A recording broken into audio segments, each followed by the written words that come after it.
A powerful, cold millionaire incapable of love, just wanted one more meaningless night. A girl so innocent, so untouched. She pushed him beyond every limit he had. Without knowing, she was a virgin, pure and completely unaware of the dark world he ruled. If this story caught your attention, don't forget to subscribe to our channel and tell us which city you're watching from. Ethan Blackwood never believed in love. For him, love was a pathetic concept, an invention created to mask weaknesses, cover up interests, and justify betrayals. The son of a Russian tycoon who disappeared at the height of financial scandals in the 90s in America, and an American mother who lost herself in the shadows of drugs and depression, Ethan grew up alone in New York, learning that in this world, only those who knew how to dominate business, people, or their own feelings would survive. His childhood in Upper East Side, surrounded by luxury but empty of affection, taught him that vulnerability was synonymous with destruction. He witnessed his father being investigated by the FBI, saw his mother waste away in their penthouse bedroom while taking sedatives and crying over a man who simply disappeared one morning, leaving only a cold letter and some bank accounts. Because of this, he emotionally shielded himself, becoming not only a ruthless businessman, but also someone incapable of nurturing any affection other than absolute control over everything and everyone. At 35, owner of an empire that extended from high-end real estate to luxury imports, Ethan was known as much for his fortune as for the discreet scandals that circulated in New York elite circles. Fleeting relationships, beautiful women who were nothing more than unsigned contracts, nights filled with cold, disposable pleasure in the best hotels on Fifth Avenue, where desire never came with commitment. And he preferred it that way. Until that June night, when the New York winter carried in the air a melancholy that he couldn't explain. The grand ballroom of the Plaza Hotel, transformed into a luxurious event center for the elite, was filled with businessmen, socialites, and spoiled hairs circulating among contemporary artwork, imported wines, and unspoken agreements. The charity event promoted by Ethan's own foundation was, in practice, merely a facade for corporate meetings and strategic alliances. Politicians, judges, business tycoons, all drinking French champagne while discussing the country's future, in whispered conversations. Until one detail broke the perfect logic of that scenario: a pair of eyes. She shouldn't have been there. Lily Bennett, with her 21 years, seemed out of place like a wildflower lost among cold marble sculptures. Orphaned since the age of 8, raised in a convent in rural Vermont, Lily grew up in a bubble of protection, surrounded by books, prayers, and simple routines in the town of Middlebury. Her life was guided by silence, discipline, and the absolute absence of any contact with the world that now unfolded before her eyes. Her invitation to that event was, in fact, the result of a trap. Someone, for reasons still unknown, had placed her there, exactly on that night.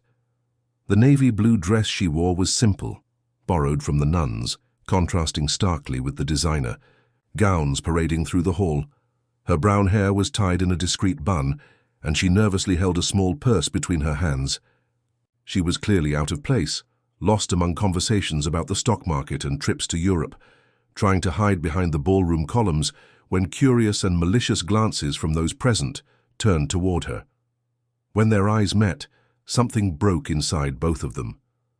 Ethan was talking with a congressman about a contract bid when he saw her, standing near the windows overlooking Central Park. She was observing the city lights with an expression of childlike wonder, as if she were seeing a new world. And perhaps she was. Ethan saw a mystery he couldn't decipher, a beauty that didn't carry the malice he was accustomed to identifying in women who frequented his circle. There was no calculation in her eyes, no interest disguised as charm. Lily, in turn, felt a chill down her spine when she realized she was being watched. She didn't know if it was fear, fascination, or something darker, deeper, more inexplicable. And at that moment, the world ceased to exist. Ethan approached like someone advancing on prey, but at the same time like someone who finds himself strangely disconcerted. His sharp discourse, his calculated phrases, his predatory looks, everything seemed less efficient in the face of the almost ethereal vulnerability of that young woman. She wasn't trying to impress him, wasn't playing with her hair, wasn't smiling. In a studied way, she just stared at him with a mixture of curiosity and apprehension that intrigued him deeply. "You don't seem to be enjoying yourself," he said, approaching with 2 champagne flutes in his hands. His voice carried the slightly Eastern European accent he never managed to completely disguise despite the years in America. Lily accepted the glass with trembling hands. "It's all very different from what I'm used to," she replied, with a sincerity that disarmed him. Her voice was soft, with a slight Vermont accent that contrasted with the forced sophistication he constantly heard. "And what are you used to?" asked Ethan, genuinely curious. It had been years since he had asked a question out of real interest rather than strategy. Books, silence, prayers before meals, working in the convent. "Garden," she said, not realizing how exotic her words sounded in that environment. "My life is quite simple." Ethan felt something strange in his chest. He couldn't remember the last time someone had mentioned simplicity as something positive in his presence. In his world, complexity was synonymous with intelligence. Simplicity was associated with weakness. The following hours were a silent dance, so of glances, gestures, occasional touches that ignited the air between them. Lily told him about her life in the convent, about the books she read in secret during the early hours, about her dreams of knowing the world beyond the stone walls. Ethan, in turn, found himself talking about things he never shared, about the loneliness of business, about the city he loved and hated at the same time, about how he felt like a foreigner in his own land. When the event began to empty, Ethan realized he didn't want that night to end. There was something about Lily that simultaneously calmed and disturbed him. It was as if she brought a peace he didn't know he was looking for, but also awakened in him a hunger that went far beyond physical desire. "Would you like to see the city from above?" he asked, indicating with a gesture the windows overlooking Central Park. "I have an office on the top floor of the building across the street. The view is spectacular at night." Lily hesitated. All her instinct, all her Catholic education screamed that this was dangerous. But there was something in his eyes, a vulnerability hidden behind all that apparent coldness, that made her want to understand who this man really was. "Just to see the view," she said, more to herself than to him. The ballroom remained busy, but for the two of them, it had transformed into a bubble of silence where there existed only their accelerated heartbeats and the electric tension that cut through the air like an invisible blade. And when he extended his hand to her, Lily felt she was about to cross a line from which she might never be able to return. The elevator rose in silence through the 40 floors of the most modern commercial building on Fifth Avenue. Lily watched, the numbers changing on the digital display, trying to calm her heart that beat erratically against her ribs. Beside her, Ethan seemed relaxed, but she could feel the tension emanating from him like heat waves. Their hands were so close they almost touched, and each time the elevator slightly swayed, their bodies brushed, sending electric discharges throughout her body. "Nervous?" he asked, with that deep voice that seemed to vibrate inside her chest. "A little," admitted Lily, unable to look at him directly. "I've never been in such a high place." Ethan smiled in a way she couldn't decipher whether it was tenderness or something more predatory. "The view will make up for it."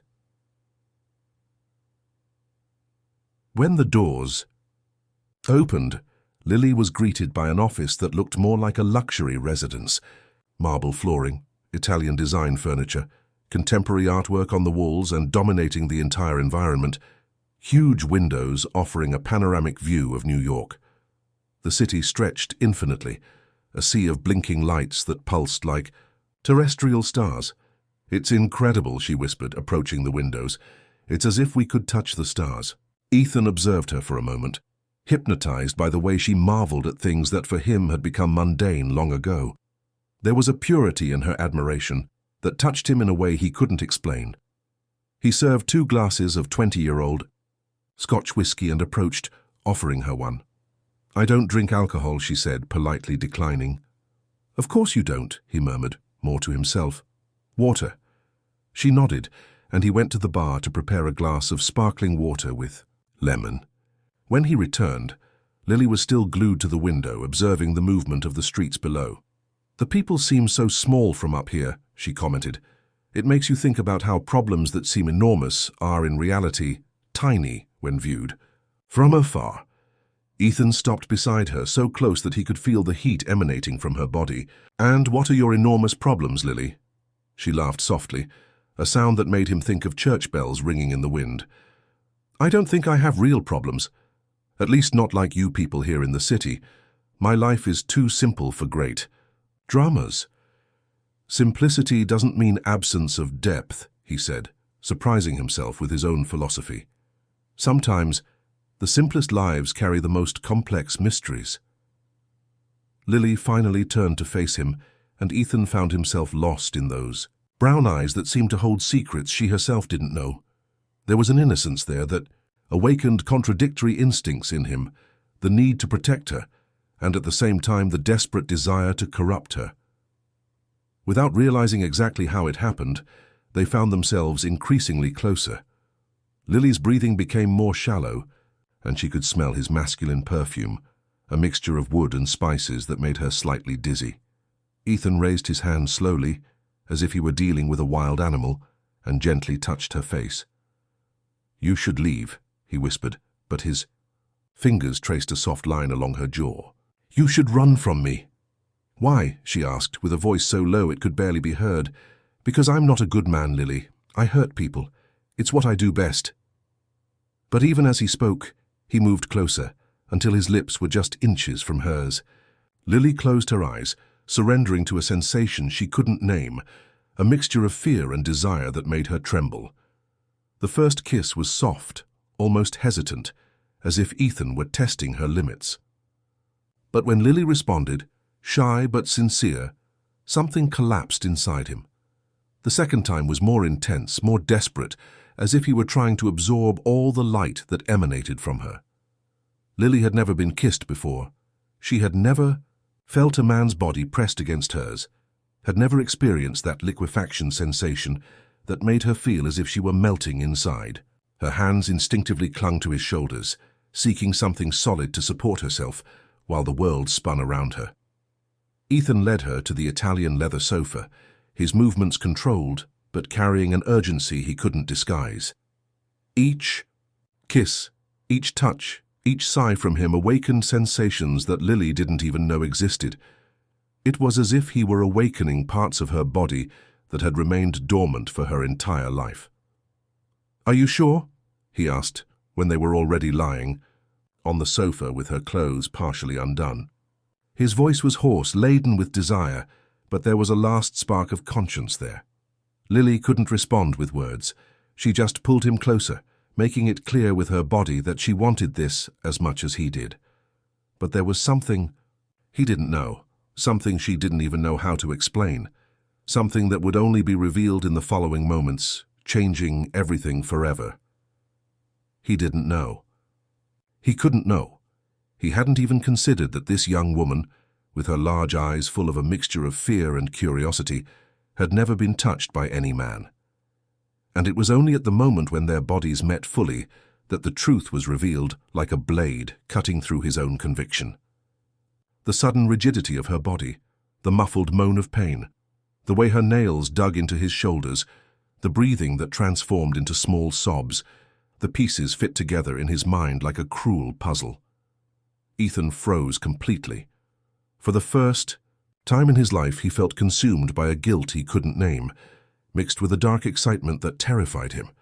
Lily's body trembled against his, and he could feel her confusion, her pain, her total and unconditional surrender. He wanted to stop but couldn't. He wanted to protect her, but also desired to possess her in a way that bordered on obsession. "Lily," he murmured, his voice laden with an emotion he couldn't identify. "Why didn't you tell me?" She opened her eyes, and he saw tears she was trying to contain. "Tell you what?" she asked, genuinely confused. "That you had never... that it was your first time." Lily blushed intensely, hiding her face against his chest. "I didn't know I should have warned you," I'm sorry if I did something wrong."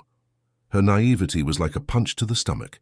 Ethan felt simultaneously like the world's biggest monster and the luckiest man on earth. This woman had chosen him, without knowing who he really was, without calculating advantages or interests. She had surrendered out of pure instinct, through a connection that transcended any logic. With a gentleness he didn't know he possessed, he kissed her hair, then her forehead, then her lips.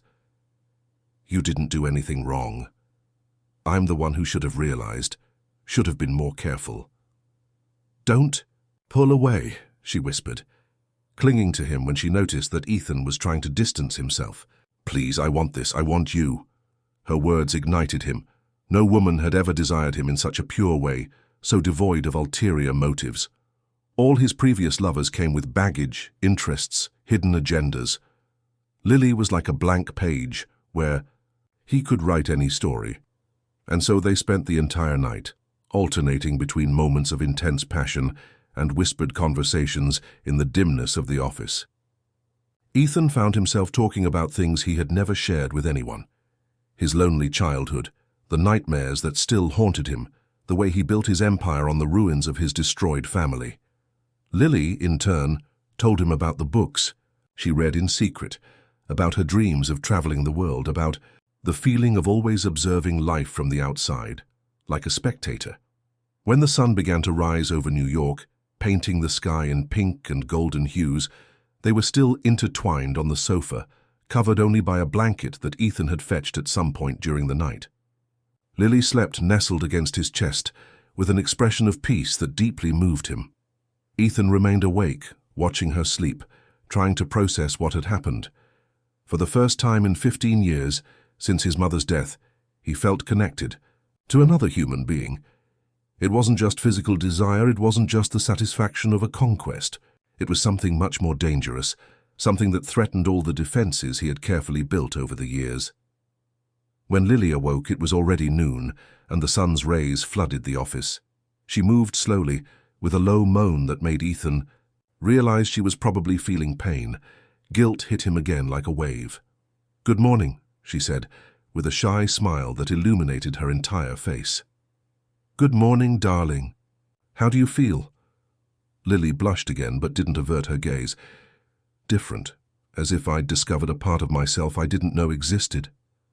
Ethan gently kissed her forehead. "I need to take you home. The nuns must be worried." The mention of the nun suddenly reminded Lily of the reality awaiting her. How would she explain her absence? How would she return to the convent after everything she had experienced? It was as if she had tasted a forbidden fruit and now could no longer be satisfied with the simple daily bread. "They'll know," she murmured, with growing panic in her voice. "They'll see that I've changed. They'll realize I'm not the same anymore." Ethan wrapped her in his arms, feeling her vulnerability like an open wound. "I'll take care of you. You won't have to go back there if you don't want to. But it's my home. It's all I know. And now you know me too." Lily raised her eyes to him, and Ethan saw there a mixture of hope and terror that made him realize the magnitude of what had happened. He hadn't just taken this woman's virginity. He had removed a flower from its protected garden and transplanted it into a much harsher and more dangerous world. But when she smiled and said, "Yes, now I know you too," Ethan knew there was no turning back. He was lost, completely and irremediably lost, in a woman who was totally unaware of the power she had just acquired over him. And it was at that moment that his phone rang, bringing reality back like a cold jet of water. It was Marcus, his right hand. "Man, Ethan, you need to come here now. We have a serious problem." Marcus's voice was laden with an urgency that Ethan rarely heard. In 15 years working together, his partner and best friend had remained calm, even in the worst financial crises. If Marcus was worried, it was because something truly serious was happening. "Go ahead," said Ethan, moving slightly away from Lily, who had quickly dressed and was now watching the city through the window, still trying to process everything. That had happened. "We received photos, Ethan, photos of you with a girl last night. Someone followed you from the event to the building. The images are very clear." Ethan's blood ran cold. "What kind of photos?" You entering the building in the elevator, arriving at your office. They're not compromising yet, but the message that came with them makes it clear that there are others, more explicit. Ethan closed his eyes, feeling the familiar world of control and predictability crumbling around him. What message? The great Ethan Blackwood finally found a weak spot. Interesting how some sins of the past come back to haunt us. Await instructions. There's no signature, but we know who it is. He didn't need to say the name. Ethan knew only one person capable of orchestrating something like this, someone who had sworn to destroy him years ago, before disappearing into the shadows of the corporate world. Victor Markov, his father's former partner, a man who had lost everything when the Blackwood family scandal came to light. Victor, murmured Ethan, more to himself. Exactly. He's back, Ethan, and it seems this time he's come to finish what he started. Lily noticed the change in atmosphere and approached, concerned. Did something happen? Ethan hung up the phone and faced her, feeling the weight of having to protect her from a world whose cruelty she had no idea of. Maybe it's best if I take you home now. But I don't want to go home, she said, with a sincerity that disarmed him. I want to stay with you. Her words were both a caress and a stab at the same time. Ethan realized he was facing an impossible dilemma, to push Lily away and protect her, or to keep her close and put her in danger. Both options seemed terrible. During the journey to Middlebury, which would take more than 3 hours, they remained silent most of the time. Lily observed the landscape, changing from the New York metropolis to the Vermont mountains, while Ethan drove with his mind boiling with concerns. With each mile they moved away from New York, he felt as if he were losing a part of himself. When they finally reached the Convent Gate, a colonial stone construction surrounded by a lush garden, Lily hesitated before getting out of the car. When will I see you again? She asked with a vulnerability that broke his heart. I don't know if you should, Ethan replied honestly. My life is complicated, Lily. There are people who might want to hurt you just to get to me. I don't care about that, but I do. Lily leaned in and kissed him, a desperate kiss full of fear and passion. You said you would take care of me. You can't just abandon me now. Ethan held her face between his hands, memorizing every detail. It's not abandonment. It's protection. Lie, it's cowardice. The accusation hit him like a slap. Lily got out of the car and ran into the convent without looking back, leaving Ethan alone with his demons and the devastating feeling that he had just made the biggest mistake of his life. In the following days, he tried to focus on business, on Victor's threats, on the need to protect his empire. But Lily was present in every thought, in every breath. He found himself obsessively checking his phone, waiting for a call that never came. He visited places he had never been before, bookstores, churches, gardens, trying to understand her world, trying to get closer to the peace she had brought to his turbulent life. Meanwhile, Lily struggled against her own restlessness within the convent walls. The nuns noticed her change immediately. Sister Martha, who had raised her since childhood, noticed the different sparkle in her eyes, the way she sighed looking out the window, how her thoughts seemed to always be somewhere else. You met someone in the city, Sister Martha said during dinner without beating around the bush. Lily blushed violently. How do you know? Child, I'm 60 years old with 40 years in the convent. I can recognize the signs of love from a mile away. Love, repeated Lily, savoring the word as if it was something new and dangerous. Don't pretend you don't know what it is. The question is it worth it? Lily couldn't answer immediately. During the sleepless nights that followed, she reflected on Sister Martha's question. Was it worth giving up the security, the predictability, the peace of her protected life? For a man she barely knew. Was it worth risking everything for a few moments of happiness that might be just an illusion? But then she remembered his touch, the way his eyes softened when he looked at her, how complete she felt in his arms, and the answer became crystal clear. Yes, it was worth it. Worth any risk. That's when the first letter arrived. No return. Address, just her name written in elegant handwriting. Inside a photo, A photo of her and Ethan kissing by the office window, taken from some nearby building with a telescopic lens, and a simple message: some secrets are too small to remain buried. Lily felt the world spinning around her. Someone knew, someone had seen them, and by the tone of the message had plans for that information. Lily trembled as she held the photograph between her fingers. The image was too clear, too intimate. Whoever had taken that photo had violated not just her privacy, but also something sacred that existed between her and Ethan. She quickly hid the letter under the mattress, but fear had already settled in, her chest like a cold serpent. That same night, Sister Martha gently knocked on her door. "Lily, dear, can we talk?" The nun entered with a concerned expression that Lily couldn't disguise. Sister Martha had been her mother figure since she arrived at the convent, orphaned and frightened 13 years ago. She knew each of her expressions, every variation in her mood. "Something is troubling you beyond matters of the heart," observed the nun, sitting on the edge of the bed. "Oh, you're afraid?" Lily fought against the urge to tell everything, how to explain that her night of love had turned into a threat, how to talk about Ethan without sounding like a naive young woman who had allowed herself to be seduced by a stranger. "Sister Martha," she began hesitantly, "what do you know about my parents, about how I got here?" The question caught the nun by surprise. "Why are you asking this now?" "I always knew I was an orphan, but I never asked for details. Now I need to know." Sister Martha sighed deeply, as if she had been carrying a weight for a long time. "Your mother worked as a housekeeper for a very rich family in New York. Foreign family, Russians who had been living in America for some years. When she discovered she was pregnant, she was immediately fired. She died in childbirth. And you came here through an anonymous donation that guaranteed your upbringing and education." Lily's blood froze. Russian family, New York. The pieces began to fit together in a terrifying way. "What family, Sister Martha? What was the name?" "Lily, why is this important now?"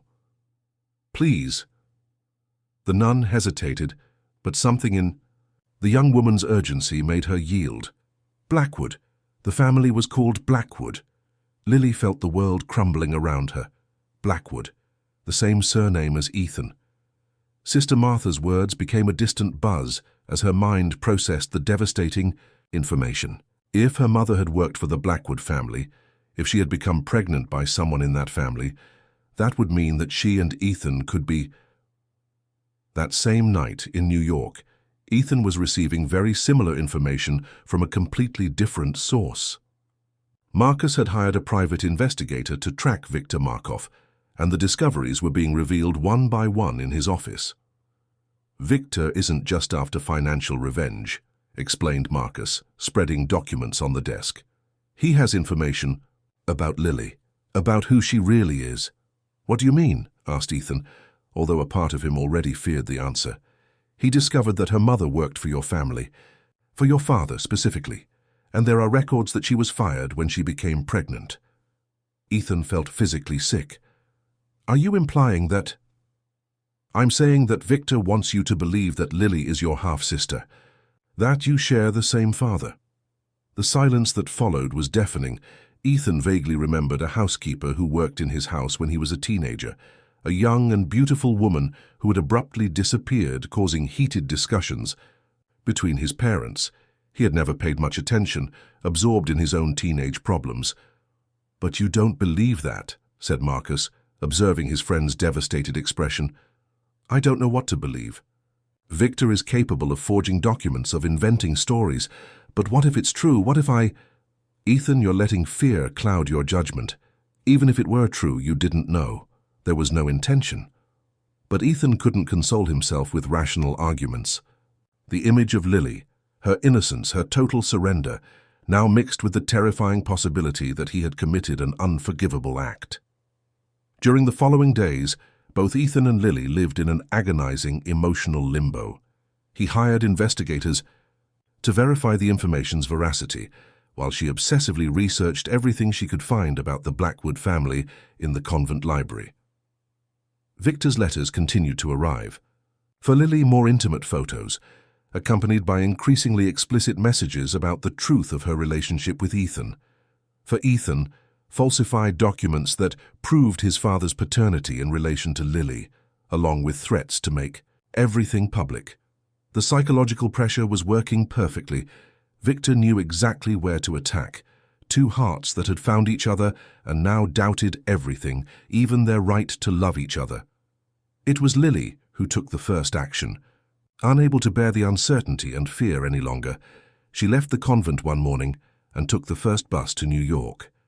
If her life was going to be destroyed, at least she deserved to know the truth directly from the source. When she arrived, at the commercial building where Ethan worked, it was raining. Her hair clung to her face and her simple clothes contrasted brutally with the sophisticated corporate environment. The receptionist tried to stop her, but Lily insisted with a determination that surprised everyone. Ethan was in a meeting when his secretary informed him about the unexpected visit. Seeing her on the security monitor, soaked and visibly shaken, he immediately dismissed all the executives from the room. When she entered his office wet and trembling, but with determined eyes, Ethan felt his heart shatter.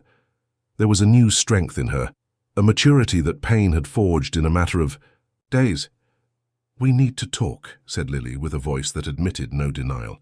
"About us, about my mother, about everything."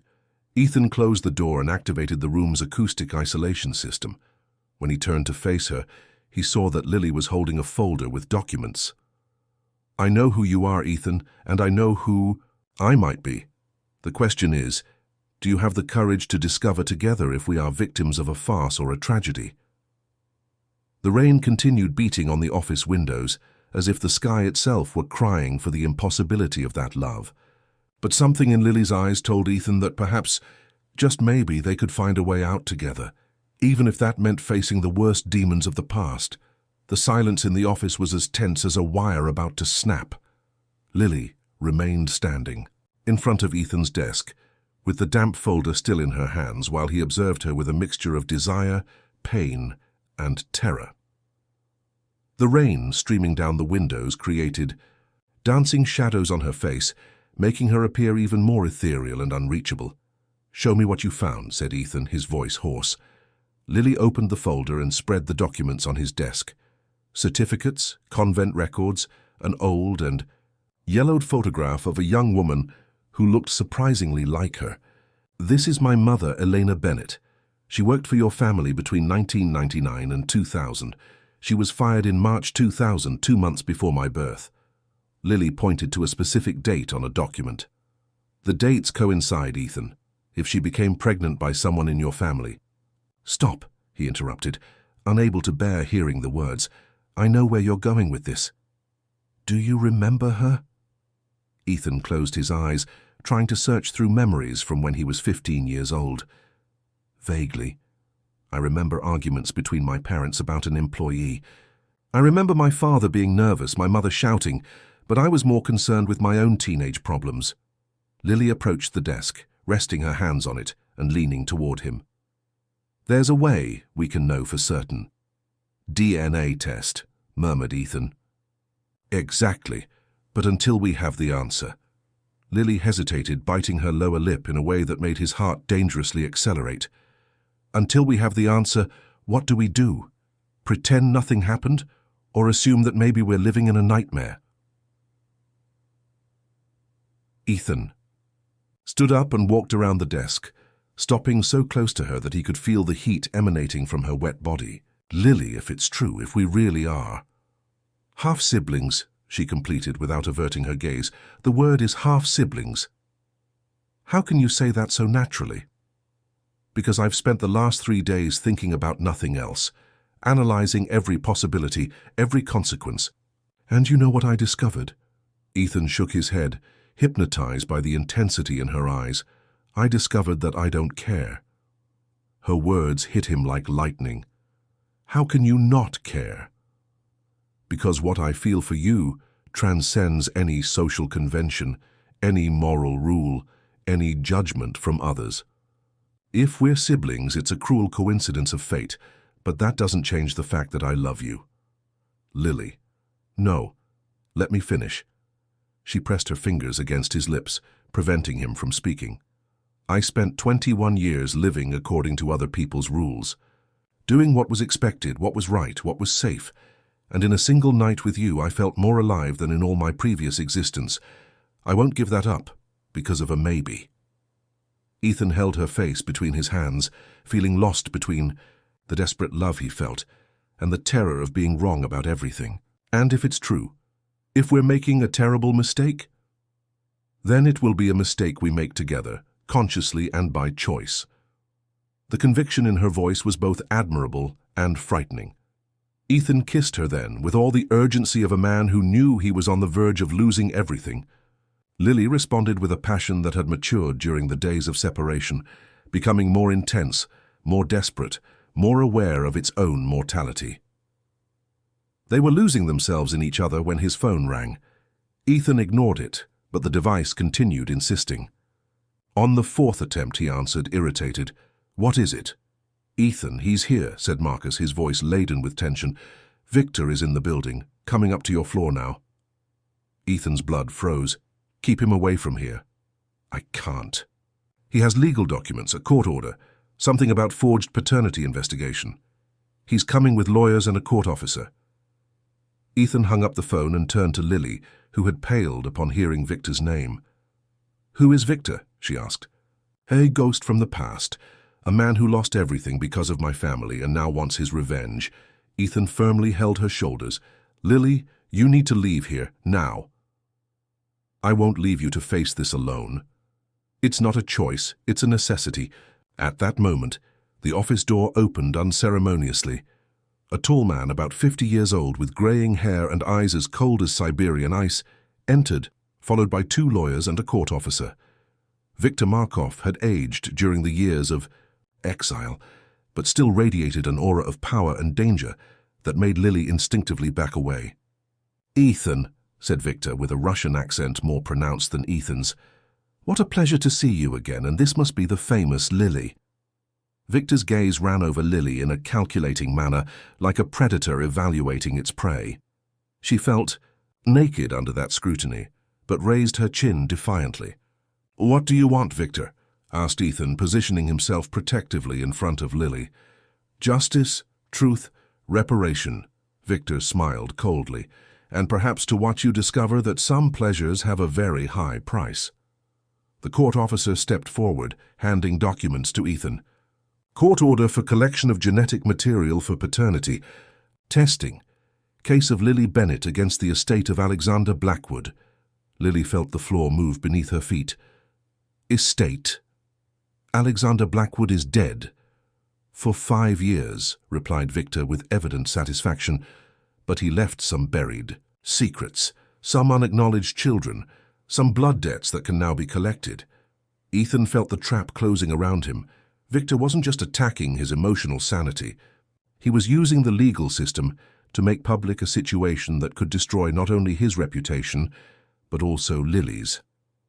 "You have 48 hours to present yourselves at the laboratory indicated in the order," continued the officer. "Refusal will constitute contempt of court." When the men left, leaving Ethan and Lily alone again, silence returned to the office. But now it was no longer the silence of uncertainty. It was the silence of those who knew that war had officially begun. "So, that's it," murmured Lily. "In 48 hours we'll know if we're free to love each other or if we're condemned to live with this guilt forever." Ethan pulled her into his arms, feeling her tremble against his chest. "No matter the result, we'll find a way to be together." But, even as he said the words, a part of him wondered if it would be possible to love someone while carrying the weight of such a profound sin, and if it would be fair to condemn Lily to a life of judgments and whispers because of his own desperate need to have her by his side. The following 48 hours were the longest in both their lives. Ethan had installed Lily in a secure apartment in Greenwich Village, away from curious eyes and the sharp tongues of New York society. The location was guarded 24 hours by security personnel he trusted, but even so, he couldn't relax. The laboratory chosen by the court was one of the most reputable in New York, specializing in paternity tests for legal disputes.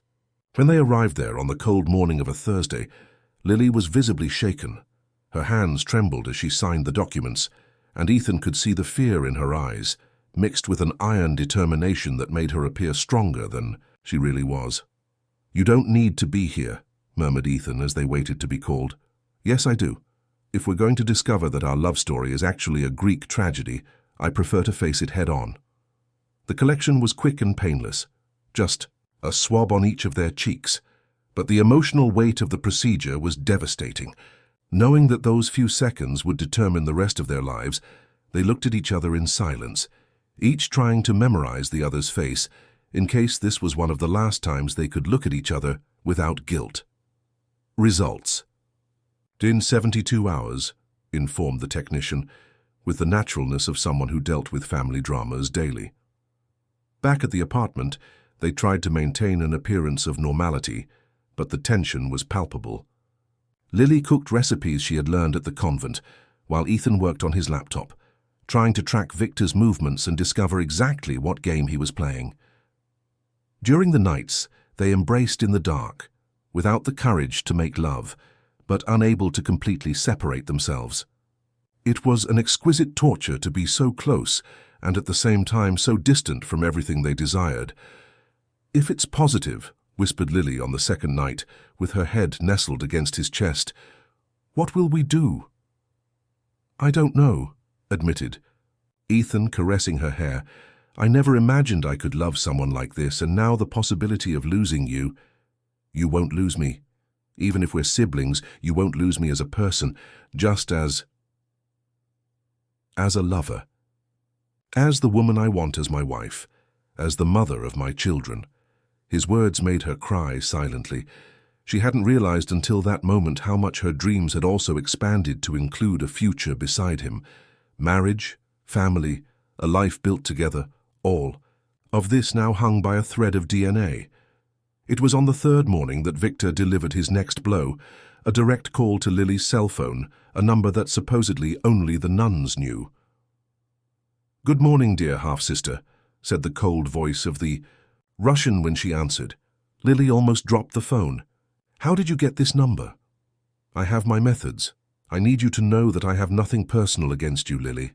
In fact, I even feel sorry for you, an innocent young woman raised in a convent, seduced by a man who might be your own brother. It's almost Shakespearean, don't you think? What do you want?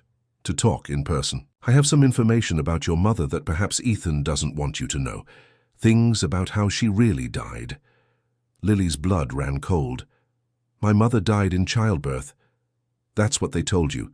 But the truth is much more interesting and much more painful." "You're lying." "Am I? Then why don't we meet? Breakfast at the plaza, just the two of us. Bring Ethan if you want, but something tells me he'll prefer not to hear what I have to tell." The call ended, leaving Lily trembling. When Ethan came out of the shower and found her pale, holding the phone as if it were a bomb, he immediately knew something had happened. "Victor called," she said without preamble. "He wants to meet me. Says he has information about how my mother really died." Ethan felt anger rising like lava in his veins. "He's bluffing, trying to manipulate you. And if he's not? If there are things about my past that I need to know?" "Lily, Victor is dangerous. All he wants is to separate us, to destroy any chance of happiness we might have." "So you don't want me to go?" Ethan hesitated. A part of him wanted to categorically forbid her, to keep her locked in that apartment until everything was resolved. But he knew Lily well enough to know that trying to control her would be the quickest way to lose her. "If you go, I'm going. With you." "He said that you might prefer not to hear." "I don't care. I'm not going to let you face this alone." The meeting was set for the following day, at a public and busy restaurant in downtown New York. Ethan hired additional security, who positioned themselves discreetly at nearby tables, but he knew that Victor was too smart to try something violent in such an exposed location. When they arrived at the restaurant, Victor was already there, elegantly dressed, drinking coffee, as if it were just any social meeting. He smiled upon seeing them approach, but there was something predatory in that smile that made Lily immediately regret having come. Punctual, I admire that, said Victor, gesturing for them to sit. Lily, you're even more beautiful than I imagined. Elena would be proud. Just say what you have to say, interrupted Ethan, clearly tense. Always so impatient, murmured Victor. Very well. Lily, your mother didn't die in childbirth. She died 3 days later in a public hospital in New York, alone and abandoned, because the Blackwood family refused to help her financially. Lily felt as if she'd been punched in the stomach. That's not true. I have the hospital records, the certificates.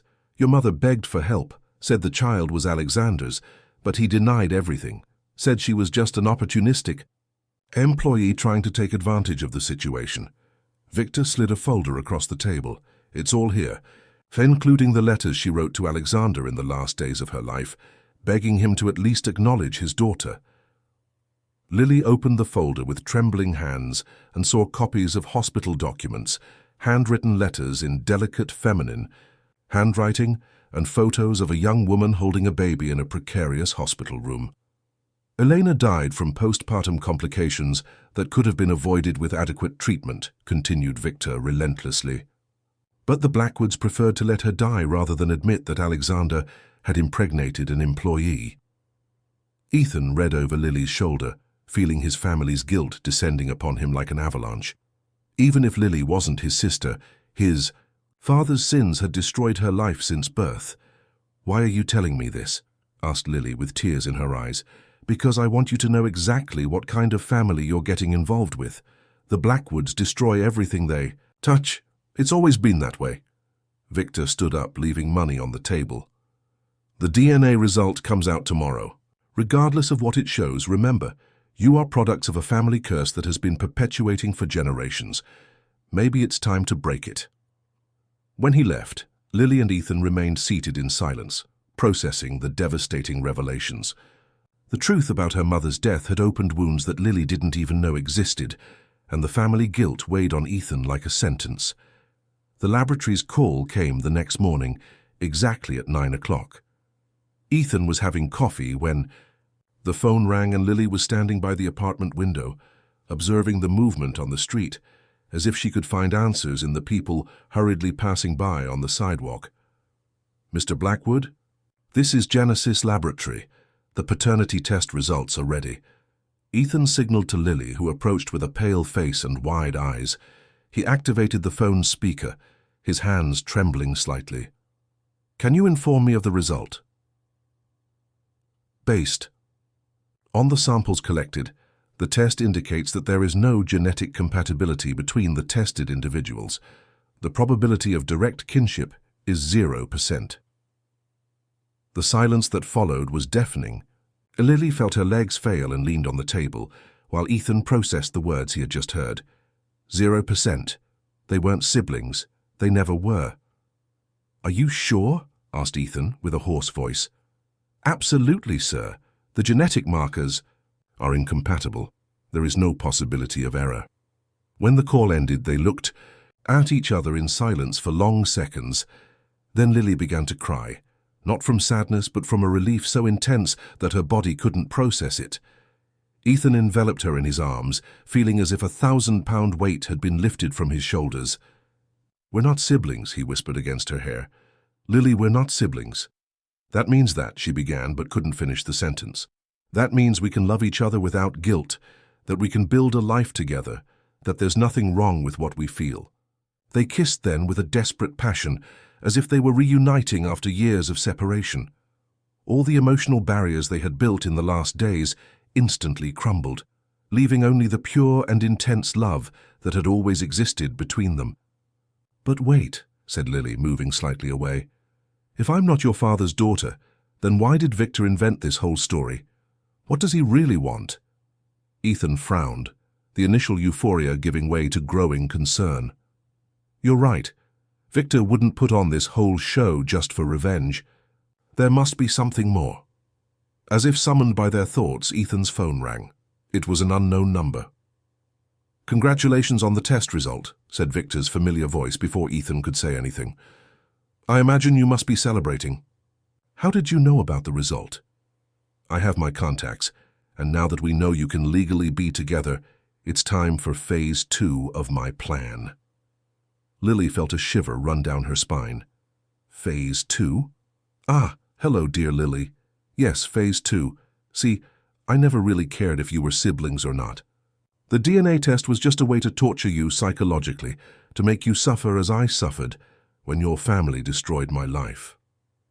Ethan clenched his fists. What do you want, Victor?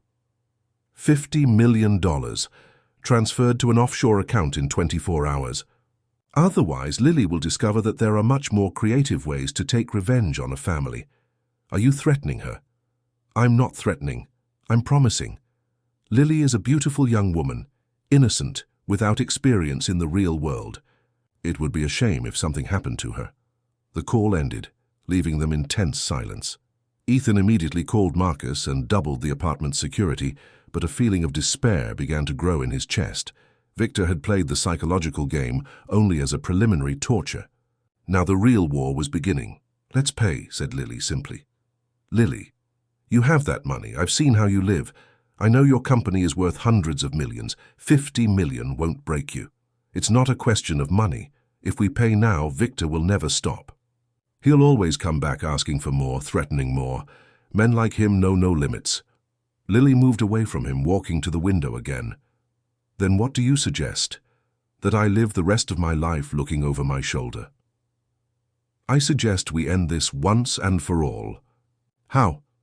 Ethan hesitated, knowing that what he was about to say could change her forever. Victor wants a war. Let's give him a war. That afternoon, Ethan met with Marcus and a team of private investigators and security specialists. The plan was simple in theory: lure Victor into a trap, expose his illegal activities and deliver him to the authorities. But they knew Victor was too smart to fall for an obvious ambush. We need bait, said Marcus, studying the files on Victor, something he won't be able to resist. Me, said Lily, who had insisted on participating in the meeting. I'm the perfect bait. Absolutely not, Ethan immediately reacted. Think about it, Ethan. Victor is obsessed with me, with the idea of using me to hurt you. If I appear unprotected, he won't be able to resist. It's too risky. Everything in our life has been risky since the moment we met. At least this time we'll be consciously choosing the risk. The discussion extended for hours, but in the end Lily prevailed. Her argument was logical. Victor was using her as an emotional weapon against Ethan, so she should be part of the solution. The plan was meticulously elaborated. Lily would pretend to have fought with Ethan because of the revelations about his family, and would leave the secure apartment to think alone in a public place. Victor, who was certainly monitoring their movements, wouldn't resist the opportunity to approach her when she was vulnerable. The night before executing the plan, Ethan and Lily made love with a desperate intensity. Each touch, each kiss, carried the weight of a possible farewell. They knew that if something went wrong, this could be their last night together. If something happens to me, whispered Lily in the dark, I want you to know that these have been the happiest days of my life. Nothing is going to happen, promised Ethan, although his own voice trembled with uncertainty. I'm not going to lose you, not after everything we've been through to be together. But while Lily slept in his arms, Ethan remained awake, looking at the ceiling and praying to gods he had never believed in, asking fate to give them a chance to be happy. By morning, the woman he loved would put herself in danger to save their future, and he had never felt so powerless in his entire life.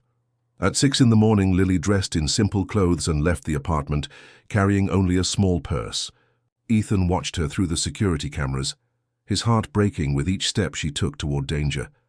The final game was about to begin. Lily walked through Central Park with her heart violently beating against her ribs. It was a cold and sunny Saturday morning, and the park was full of families, joggers, and couples dating. The normality around her contrasted brutally with the tension she felt, knowing that at any moment she could be approached by a dangerous man. The tiny microphone, hidden in her necklace, transmitted everything to Ethan's team, strategically positioned around the park.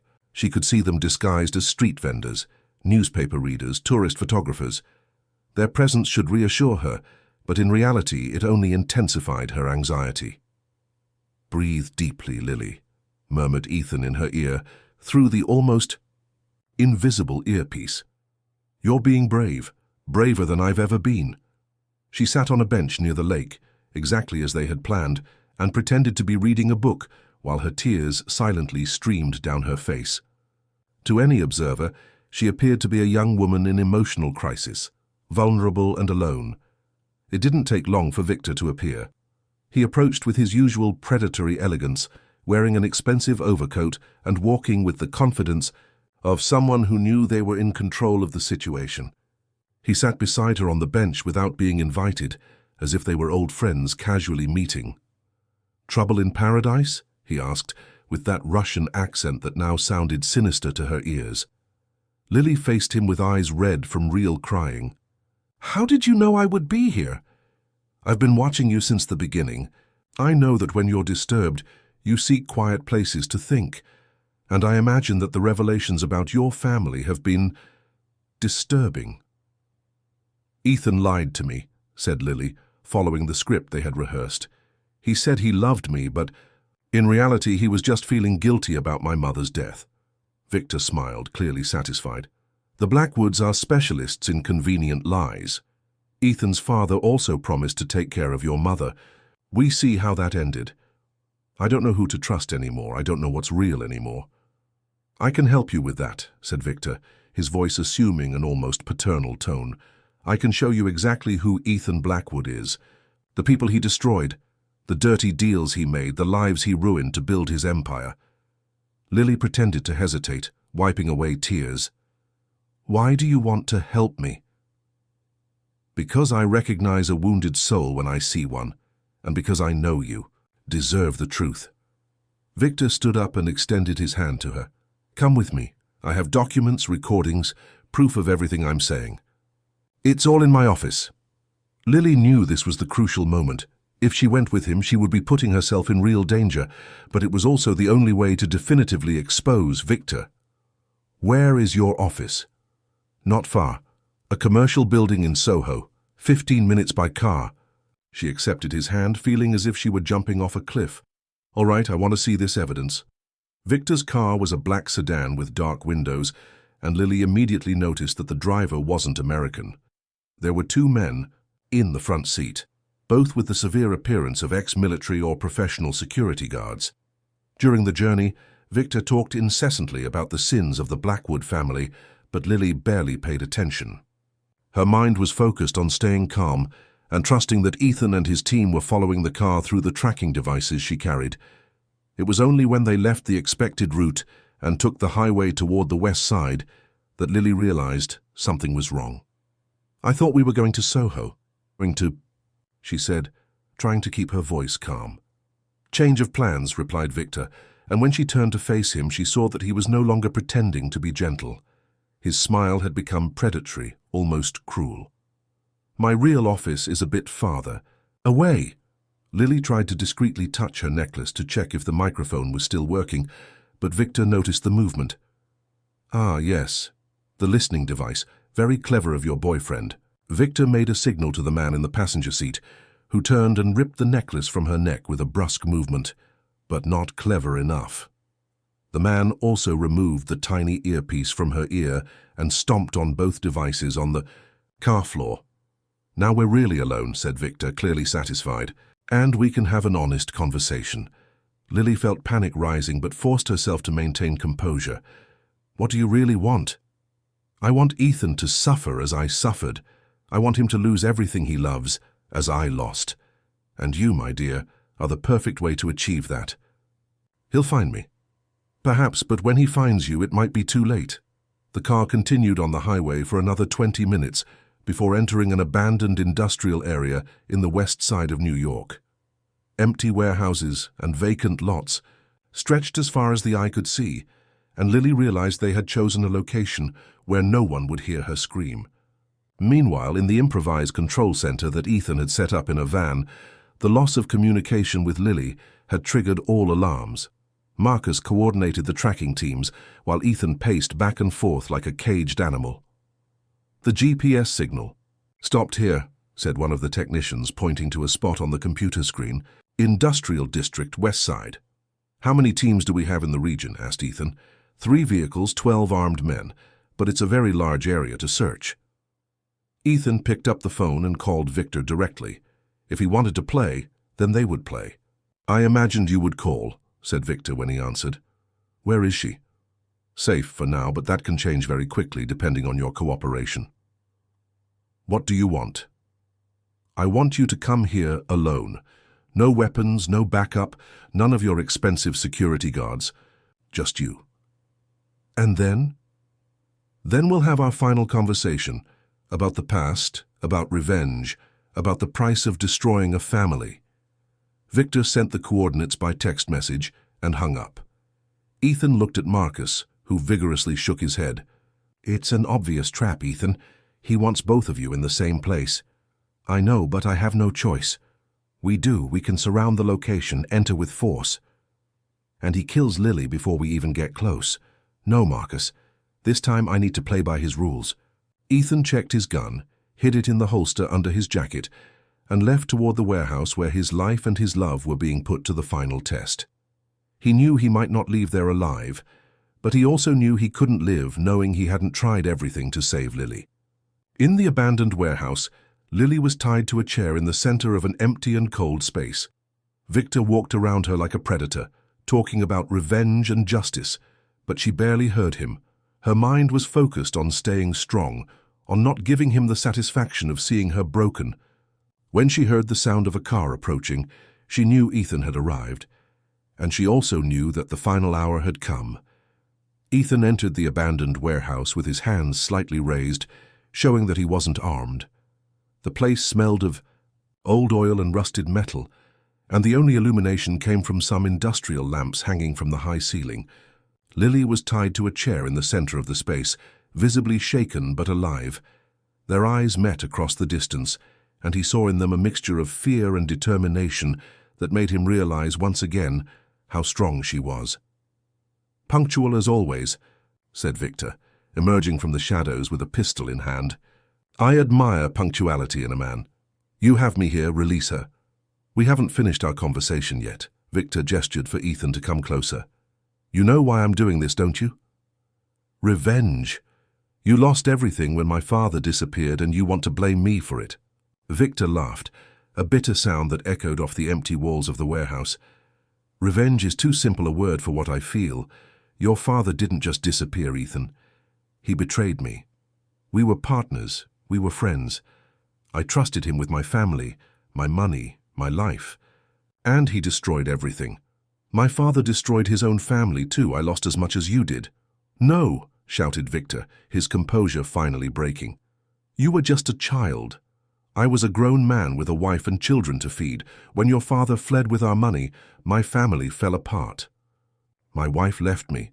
My children rejected me. I lost our home, our dignity, everything." Lily observed the exchange, realizing that Victor's pain was real, even if his methods were cruel. There was something devastatingly human in the way he spoke about his lost family. "I'm sorry for what happened to your family," said Ethan sincerely. "But Lily has nothing to do with this. She's innocent." "Innocent?" Victor laughed again. "No one who gets involved with a Blackwood stays innocent for long. Look at your own mother. Look at her mother. All were destroyed by the toxicity of your lineage." "You're wrong," said Lily, speaking for the first time. Her voice was steady despite the fear. "Ethan is not his father, and I chose to love him knowing the risks." Victor turned to her, surprised by the interruption. "Ah, the damsel speaks. Tell me, dear, do you still love him even knowing he could destroy your life as he destroyed so many others?" "I do," Lily replied without hesitation, "and I know he loves me too. Whatever his father did doesn't define who Ethan is." Lily's declaration hit Ethan like lightning. Even in this terrible situation, she was defending their love, reaffirming her choice to be with him. "How touching," murmured Victor. "But love isn't enough to overcome the cursed blood running in his veins." It was at this moment that Ethan realized something crucial. Victor wasn't just after financial revenge. He wanted to destroy the Blackwood family's capacity to love. Wanted to prove that they were incapable of anything good or pure. "You forged the documents about paternity," said Ethan suddenly. "There was never any real possibility of Lily being my sister. You invented everything just to torture us. Victor smiled, clearly pleased to have been discovered. Very clever. Yes, I forged them. Lily's mother really did work for your family, but was never romantically involved with your father. She died in a car accident 2 years after Lily's birth, not in childbirth. Everything I told you were elaborate lies to make you suffer. Lily felt a mixture of relief and anger. All those weeks of emotional torture, all that guilt and fear, everything had been a cruel lie. But the torture was worth it, continued. Victor, seeing you tearing yourselves apart inside, doubting your own love, questioning every touch, every kiss, it was almost as satisfying as the revenge I planned. Enough, said Ethan, stepping forward. You've had your revenge. Now end this. Victor raised the pistol, aiming directly at Ethan's chest. With pleasure. But at that exact moment, Lily did something no one expected. With a desperate movement, she threw herself to the side, chair and all, making enough noise to distract Victor for a fraction of a second. Ethan took advantage of the distraction to throw himself to the ground and roll behind a pile of old boxes. The shot echoed through the warehouse, but missed its target. Victor cursed in Russian and ran after Ethan, who had managed to reach his backup weapon, hidden in his ankle holster. The confrontation that followed was quick and brutal. Victor was older but experienced. Ethan was younger and stronger. They fought hand-to-hand among the rusted machines and industrial debris, each trying to gain advantage over the other. It was Lily who decided the outcome. Even tied up, she managed to drag herself to where Victor's pistol had fallen, and with her feet kicked it out of his reach at the crucial moment when he was about to overpower Ethan. Without the gun, Victor became just an old and bitter man fighting against the inevitability of his own defeat. Ethan managed to subdue him and kept him immobilized until Marcus and the security team arrived, following the GPS signal from Ethan's own phone. When the police took Victor away, he shouted through the car window, "You think you've won, but the Blackwoods always destroy everything they touch, always." Ethan ignored the shouts and ran to untie Lily. When he finally managed to undo the ropes, she threw herself into his arms, and they embraced as if it were the first time, or as if it were the last. "It's over," he whispered against her hair. "Finally over." "No," said Lily, moving away to face him. "Now it's beginning." 3 months later, Ethan and Lily were on the porch of the house they had bought together in the mountains of Vermont, watching the sunset paint the sky in golden and pink tones. The house was simple compared to the luxury standards Ethan was accustomed to, but it was perfect for them. A refuge where they could be just a man and a woman in love, away from curious eyes and malicious whispers. Lily wore a simple white dress and held a bouquet of wildflowers. Sister Martha was there, along with Marcus and a few close friends, to witness the wedding ceremony they had decided to hold at home, surrounded only by people who truly mattered. "Are you sure?" asked Ethan, holding her hands while the pastor spoke about love and commitment. "I've never been so sure of anything in my life," replied Lily. When they kissed after saying, "I do," it wasn't just the seal of a legal union. It was confirmation that they had chosen to build something new together, something that wouldn't carry the curses of the past, but only the promise of a future built on true love, mutual trust, and the courage to face any storm together. Ethan had learned that love wasn't weakness, but the purest form of strength. Lily had discovered that she could be simultaneously vulnerable and invincible, and together they proved that some love stories are powerful enough to rewrite even the darkest destinies. That night, as they danced alone on the porch under the stars, Lily whispered in his ear, "Thank you for teaching me that it's worth risking everything for true love." And Ethan replied, "Thank you for teaching me that I was capable of truly loving." They had passed through fire and emerged strengthened. They had faced their worst fears and discovered